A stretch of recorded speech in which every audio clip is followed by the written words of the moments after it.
রাষ্ট্রীয় সম্মাননা ও ফুলেল শ্রদ্ধায় শেষ বিদায় জানানো হলো বীর মুক্তিযোদ্ধা এবং ডাকসুর সাবেক ভিপি অধ্যাপক মাহফুজা খানমকে। ঢাকা বিশ্ববিদ্যালয়ের কেন্দ্রীয় জামে মসজিদে তার জানাজার নামাজের পর বিশ্ববিদ্যালয়ের এই সিনেট সদস্যকে দাফন করা হয় আজিমপুর কবরস্থানে। তার মৃত্যুতে শোক জানিয়েছে বিভিন্ন সংগঠন ও সমাজের নানা শ্রেণী পেশার মানুষ। কেন্দ্রীয় শহীদ মিনার প্রাঙ্গণে রাখা ৩টি শোক বই ধীরে ধীরে ভরে উঠছিল শ্রদ্ধা, স্মৃতিচারণ আর কৃতজ্ঞতায়। বৃষ্টি উপেক্ষা করে কাপা হাতের লেখনী বলে দিচ্ছিল নিভে গেছে আরও একটি বাতিঘর।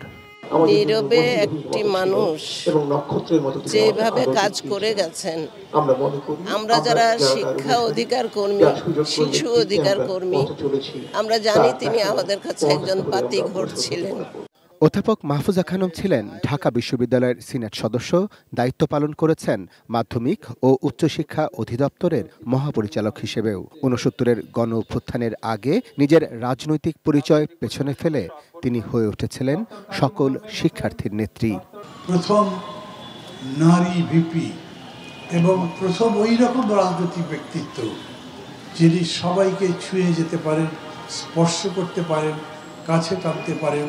যে সময়ে নারীরা অত দায়িত্ব পালন করতে পারতেন না, তখন মাহফুজা আবাতের মতো মানুষ রাজপথে নেমেছেন এবং ডাকসুর মতো জায়গায় তিনি ভিপির দায়িত্ব পালন করেছেন এবং নেতৃত্ব দিয়েছেন। আইকনিক একজন নারী চরিত্র এবং তার জীবন আদর্শ থেকে দশকের পর দশক ছাত্র, তরুণ, সনক নানা অংশ তারা কিন্তু অনুপ্রেরণার উৎস হিসেবে তারা তাকে বিবেচনা করবেন।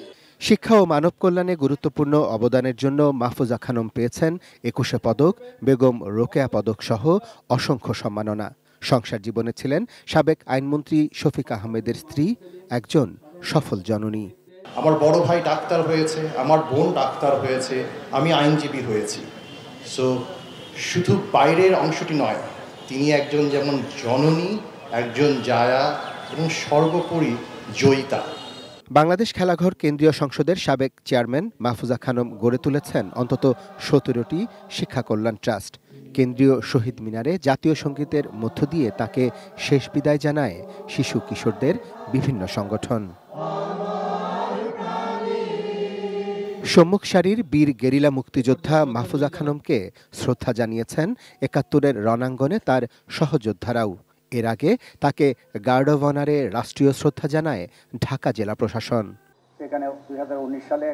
সর্বস্তরের মানুষের শ্রদ্ধা নিবেদন শেষে অধ্যাপক মাহফুজা খানমের মরদেহ নিয়ে যাওয়া হয় ঢাকা বিশ্ববিদ্যালয়ের কেন্দ্রীয় ছাত্র সংসদ ডাকসু ভবন প্রাঙ্গণে। সেখানে সাবেক ও বর্তমান ছাত্রনেতারা ছাত্র ইউনিয়নের এই নেত্রীর প্রতি শ্রদ্ধা জানান। ঔপনিবেশিক শাসকদের স্বৈরতন্ত্রের বিরুদ্ধে, ঔপনিবেশিক শাসনের বিরুদ্ধে লড়াই করার তার সাহসী নেতৃত্ব ছিল এবং সাথে সাথে একজন নারী হিসাবে নারীদেরকে সম্পৃক্ত করবার জন্য তিনি ক্রিয়াশীল ছিলেন। ঢাকা বিশ্ববিদ্যালয়ের কেন্দ্রীয় জামে মসজিদে জানাজার নামাজ শেষে আজিমপুর কবরস্থানে দাফন করা হয় সর্বজন শ্রদ্ধেয় মাহফুজা খানমকে। শিক্ষা অনুরাগী এই বীর মুক্তিযোদ্ধার প্রতি এটিএন নিউজের শ্রদ্ধা। Arafat Siddiqui, ATN news, Dhaka.